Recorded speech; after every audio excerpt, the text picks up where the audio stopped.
So a pretty common oil leak issue on the Samurai 1.3s and the 1.6 8 valves is the distributor housing.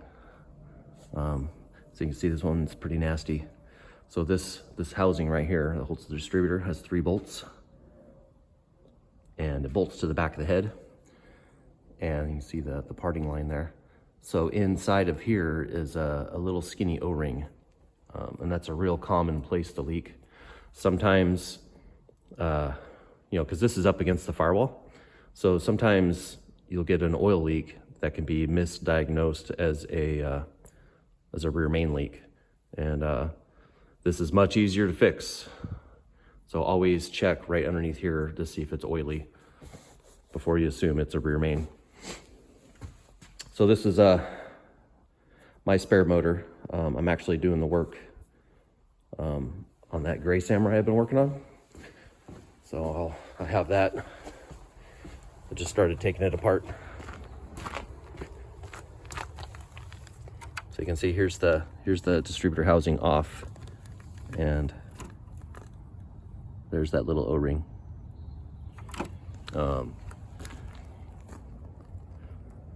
I buy these from, there's Low Range Off-Road or Trail Tough, or a variety of places have these. So that's the genuine Suzuki part number. They're about $10, which is kind of expensive for one O-ring, but if you buy this one, you know it's gonna be right. So like I showed on the other engine, there's just 3 bolts. On the bottom bolt here, make sure your car has a ground wire going from here to the firewall. I've seen on several cars that being missing, and that's important. It's real important to be there. There's electronics in here, and if that ground wire is missing, the connection may not be as good going through the rest of the engine. So I'm going to get this popped apart and cleaned up, and I just pulled off the engine, so it's still super leaky. You can tell this guy was obviously leaking pretty bad. The only thing that's fairly tricky about this job, if you can see right there, those 2 gray marks. Before I pulled this apart, the rotor was right there. And so when this slides off the back of the head, get the right lighting here, that gear is going to rotate, and so when you put it back together, you got to like cheat it one direction or another and just make sure it lands back where you started. That's why I always mark them.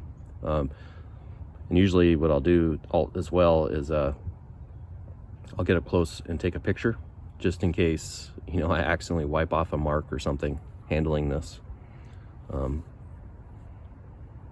it's a pretty simple job, really. Probably half an hour all in. So I'm gonna get this cleaned up, and I'll bring it back when I start putting it back together. Okay, so I got that O-ring pulled out. I took a paper towel and kind of crammed it down in that groove and cleaned it. But this is the one that came out. So you can see here's the new one. Very soft and pliable. And this one, I feel like if I squeeze it, it's gonna break. They just get cooked. Yep. That's definitely not soft enough to get a good seal. Just the heat of that cylinder head. After, who knows if that's the original one or whatever, but after years and years of being hot and cold and hot and cold, they turn rock hard. And so it's as simple as just dropping this guy back in the groove, bolting it back together, and just aligning that rotor. Make sure it ends up where you started. That's it. Pretty simple job. If oil leaks annoy you as much as they do me, it's definitely worth doing. So let me get this bolted back up, and we'll be done.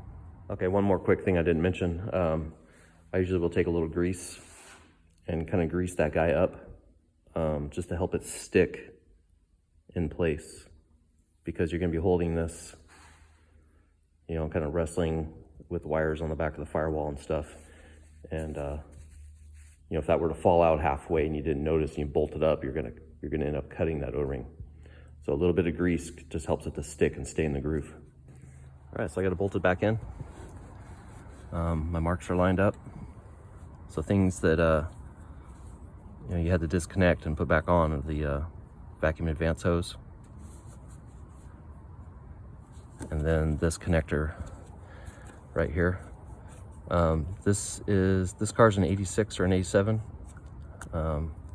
If you have an 88.5 and up, this plug is square rectangular. It's not this round style, but other than that, the job is identical.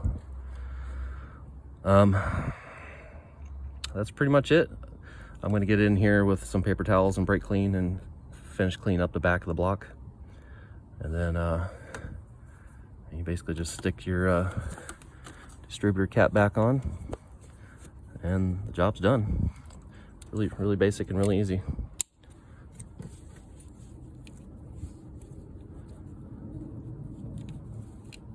So that's it. If you need any help or have any questions, feel free to reach out in the comments if you need to do this job on your own rig. Another oil leak spot that seems fairly common, I've seen a lot, is there's a gasket behind this fuel pump. Those guys can leak too. And on the subject of oil, I highly recommend using like a race type oil in these cars. It sounds kind of silly, but these engines don't have rollers on the rocker arms where they ride on the cam, and so they're a lot more dependent on the ZDDP content in the oil. These cars were built before that additive package was being phased out of the oils, and so the rocker arms and the cams can get wiped out. There's like a Valvoline VR1, Joe Gibbs racing oil. There's a variety of different ones, but typically if they're good for like an old school small block Chevy in a race application, it's a pretty good oil to use. You know, it's a little bit more expensive, but you're talking $1 or $2 a quart, so it's not that big of a deal. Definitely can prolong the life of these little motors. And guess that's it. Thanks for watching. So when I was talking about oils, for some reason this brand just I couldn't pull it out of my head. This is what I run in my my race car Samurai. When I had my motor built, it was built by a guy who actually built really high-end race engines, and super cool guy. Unfortunately, he passed away a couple years back.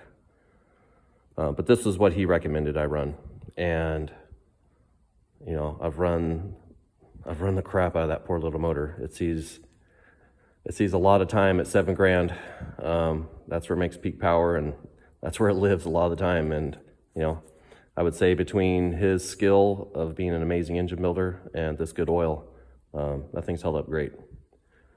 So something to think about. You know, these motors are getting harder to find and parts are getting harder to find, so you might as well do anything you can to keep them alive. So keep the oil changed, use good oil, keep the valves adjusted, and keep having fun. All right, that's it. Thanks for watching.